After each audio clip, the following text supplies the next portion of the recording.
कि जो आरोप लगाए गए हैं, जो कि फॉर्मली नहीं अब तक कहा गया है और औपचारिक रूप से अब तक कतर ने अनाउंस भी नहीं किया इस पूरे मामले को लेकर, कहीं ना कहीं कुछ छुपाया जा रहा है। लेकिन वो अगर हम बात करें अल दहरा कंपनी, जिसमें ये 8 फॉर्मर नेवी पर्सनल काम कर रहे थे और अभी वो सेलर्स हैं, ये अकेले नहीं थे, ये अकेली ऐसी नेशनलिटी नहीं थी जो दूसरे देशों से आके इस कंपनी के लिए काम कर रहे थे, और भी लोग और भी नेशनलिटीज के पर्सनल इस कंपनी के लिए काम कर रहे थे। तो सिर्फ भारतीयों को क्यों इसमें टारगेटेड किया गया और इनको पहले अरेस्ट किया गया, फिर उसके बाद हालांकि कॉन्सुलर एक्सेस भी दी गई, लेकिन अब इनको मौत की सजा सुनाई गई है। तो ये भारतीयों को ही टारगेट क्यों किया गया, हालांकि इसमें और भी नेशनलिटीज के पर्सनल काम कर रहे थे? भारत को स्पेसिफिकली टारगेट इस कारण से किया गया क्योंकि कतर और भारत के रिश्ते अगर हम पिछले कुछ सालों से देखें तो वो कोई बहुत ज्यादा कंफर्टेबल नहीं चल रहे हैं। उसका सबसे बड़ा कारण एक ये है कि कतर के अंदर एक टेलीविजन चैनल है जिसका नाम अल जजीरा है, और अल जजीरा पिछले 4-5 सालों से कुछ ज्यादा ही भारत के खिलाफ टिप्पणियां करने में एक नंबर पे आगे बैठा है। आप जान के बड़े हैरान होंगे कि जब हमने 2019 में अपने यहाँ पर अनुच्छेद 370 जो कश्मीर को लेके था उसको हटाया था, तो उस समय सऊदी अरब जैसा देश जो कि हमेशा से माना जाता था कि पाकिस्तान का एलाई है, उसने भी अपनी असलियत दिखाई और उसने भी भारत का समर्थन किया ये कह के कि ये भारत का अंदरूनी मामला है,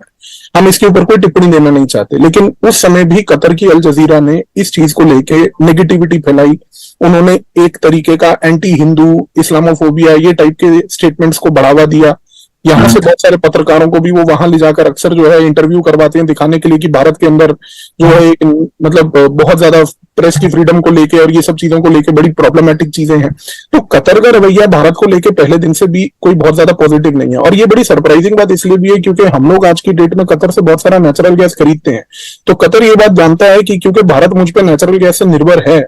तो कहीं ना कहीं मैं भी भारत की वो चाबी को पकड़ के रखता हूं कि अगर मुझे भारत को कभी तंग करना हो तो कर सकता हूं। लेकिन हमें एक चीज, मैं एक पॉइंट, एक नया जो रिसेंट डेवलपमेंट है वो आपको बताना चाहूंगा कि आज की डेट में जब से ये इंस्टेंस हुआ है पिछले 2 से 3 दिनों में, तो भारत की सरकार ने भी ये निर्णय लिया है कि हम भी अपनी नेचुरल गैस की जो डिपेंडेंसी कतर पे है उससे घटाकर दूसरे देशों से बढ़ाएंगे जिनके पास नेचुरल गैस है, और अफ्रीका में भी हम लोगों ने एक्सप्लोरेशन चालू कर दी है ऑलरेडी। तो ये कार्य भी पिछले 2 से 3 दिन के अंदर अंदर ही हुआ है। दूसरी सबसे बड़ी बात यह है कि कतर, क्योंकि भारत के साथ रिश्ते उसके ठीक नहीं थे, और दूसरा वो हमेशा से अपने आप को आइसोलेटेड फील कर रहा था। 2022 में आप देखिए कि ये भारत के नागरिकों को ही डिलिबरेटली इस कारण से भी पकड़ा गया क्योंकि जब वो I2U2 अलायंस अनाउंस किया गया अमेरिका की तरफ से, तो उस केस में भी कतर का कोई रोल वहां पर नहीं था। जबकि कतर एक छोटी सी कंट्री है, बट वो अपने आप को बहुत अग्रेसिव फॉरेन पॉलिसी वहां पर अपनाकर सोचती है कि भाई मैं वहां पर एक स्विट्जरलैंड ऑफ मिडिल ईस्ट बनना चाहता हूँ, कि भाई मेरे को हर एक चीज में इन्वॉल्वमेंट भी चाहिए लेकिन मैं किसी का साइड भी नहीं लूं। तो अपने व्यूअर्स के लिए मैं जोड़ना चाहूंगा कि I2U2 है वो ग्रुपिंग है इंडिया, इजराइल, UAE और US की, जिसको 2022 में जिसका गठन हुआ था, जिसके बाद कहीं ना कहीं कतर को भी इससे परेशानी हुई। बिल्कुल। तो कतर तब से लेके ये चीज का एक मौका परस्त तरीके से देख रहा था कि ठीक है, मेरे को आपने I2U2 से निगेट किया, निगलेक्ट किया है, तो मैं कुछ ना कुछ आपको सजा जरूर दूंगा। और इस केस में लास्ट ईयर उसने हमारे इन 8 जो नेवी के अधिकारी हैं, पूर्व अधिकारी, उन लोगों को पकड़ लिया। खैर, क्योंकि उन्होंने उस समय पकड़ा और कोई चार्जेस उन्होंने उस समय लगाए नहीं उनके ऊपर, तो जो डिप्लोमेटिक ट्रीटीज हैं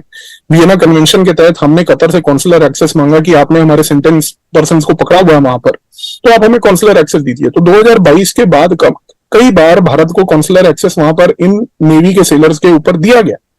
लेकिन बार बार हम लोग जो है कतर को ये बात बोलते थे कि भाई आपने जिन लोगों को पकड़ा है किस चार्ज पे पकड़ा है, आप चार्ज बताइए। तो कतर ने लगभग 1 साल लगा दिया ये कहते हुए कि हम चार्ज नहीं बता पा रहे हैं, हम असर्टन कर रहे हैं, इंक्वायरी कर रहे हैं, लेकिन आपने हमारे बंदों को वहां पर बंधक बना के रखा हुआ था। बात करें अगर हाल ही में हमने देखा है कि G20 जब पिछले महीने समिट हुआ था